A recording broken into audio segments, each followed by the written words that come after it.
Where are you from? Originally New Jersey. We're in New Jersey. I've been all over New Jersey. So, are you still an American citizen? I have dual citizenship. I'm an American and I'm a Mexican. Oh, okay. And how difficult is that to do? When I got my Mexican citizenship, it was very difficult. Now it's easier, especially if you're over, I think, 60. They don't ask for the test anymore. I don't think they care whether you speak Spanish. When I took it, you had to take a test. You needed to speak Spanish, and it took forever to get. So you were at the, you studied at Guadalajara, and you got It was just for a summer, and it was enough. I mean, I just fell in love with the Mexican people and the culture in general, and this was home. My heart belonged here. Oh, right. And it was just a matter of whenever I retired and the kids were grown and out of the house, that I would be here. And one day I was at work and I said, that's it, I've had enough. And 10 weeks later, my house was gone, everything was gone, and I was here. And 3 days later, I bought this house. For the people coming down now, it's so different. It's the bureaucracy that gets them. Trying to find the things they need or want. That's the challenges they deal with. We just adapted. We never thought about it. We learned the language. We didn't expect the Mexicans to change for us. The people that have come down here now have expected that change. So they have faced challenges that none of us did because we just took what it was. Accepted it for what it was. Yeah. And, Did you have any kind of orientation before you went to the Guadalajara? Have any what? Any orientation, or did you speak Spanish at that point? Or? Very little. Okay. But Lake Chapala Society is here, and that too has changed. But at that time, that was the center of the expat universe. And if you went there, you could get whatever information you needed. In fact, I ran the information desk for a while. And you could come with any kind of questions, and you could go there and they would help you with anything. Again, people are always on the street, which is why I'm comfortable going out at night. Yeah. It's always, there are always people out there, and the Mexicans will always help you. If for example, if somebody were attacking you, you think they'd step in? Oh, yeah, absolutely. Let me give you an example of how good they are. I guess it was about 7 years ago. I was going to get my citizenship.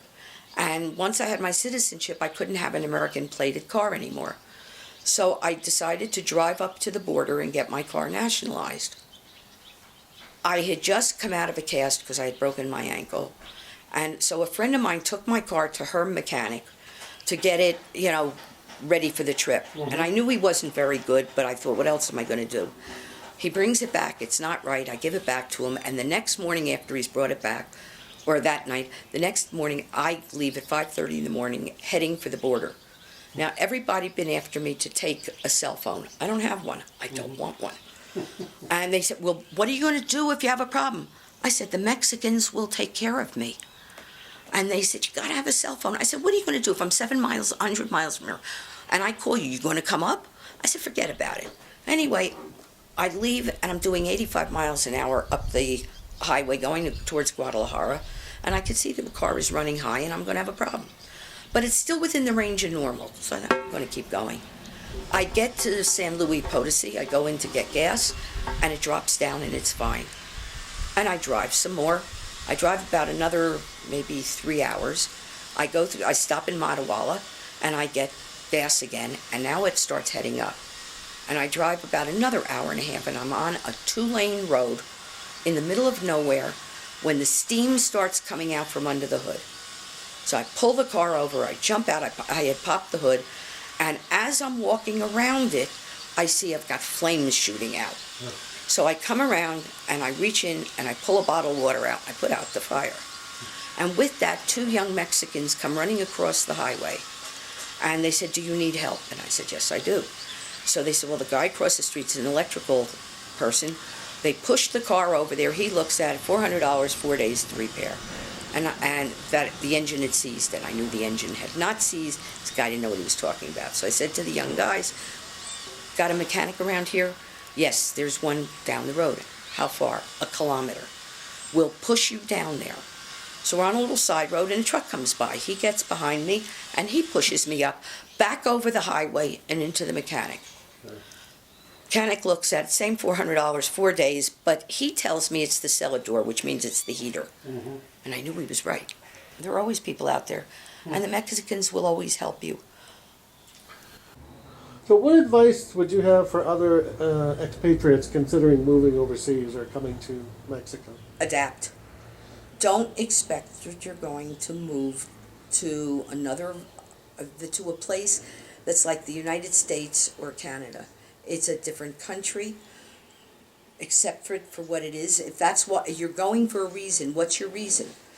If you're going because it interests you and you want to go try it out, fine. But you better be willing to adapt and don't expect them to change for you.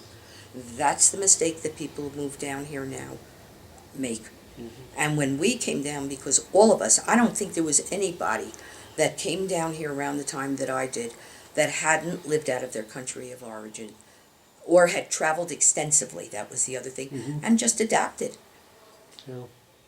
It's interesting that my experience has been that people who live overseas for an extended period of time, if they make it after they get through culture shock and the rest of that, they change. They have a broadened horizon Absolutely. of understanding of the world. Yeah, Hopefully, but see, the people that come down now are not that way. They come down here seeking the wonderful climate. Yeah. They come down seeking a cheaper way of living, and then they expect everybody to speak English. And boy, some of them really pursue that. Why didn't a person speak English? Why is he speaking to me in Spanish? And they mean it. They think the world should revolve around them. Yeah. It's so true. And there was an incident that was reported on one of the forums, and I think it's kind of typical of what happens here. Somebody went to a restaurant with their dog. It's a restaurant we're going to in a few minutes. And they got to the door, and they were told they could not bring the dog in. There is a law now that dogs can't be inside in the restaurants, anywhere near where food is being prepared or served. And of course that'll go away, but right now that's the law.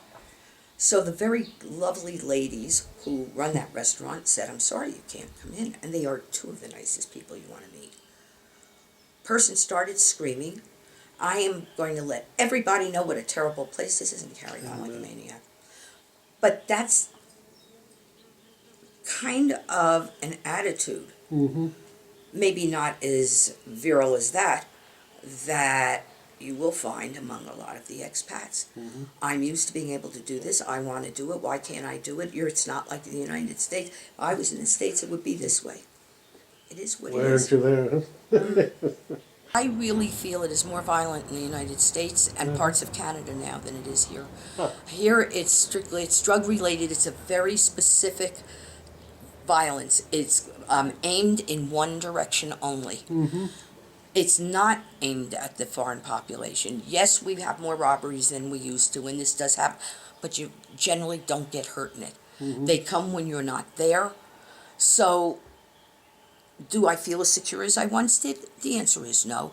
But when I go to the States, as I said before, if I walk into a store, I don't know if I'm going to walk out of it, because some dumb fool's going to come in there with the gun that they're allowed to have that can shoot 50 people at a time and wipe out everybody in the store.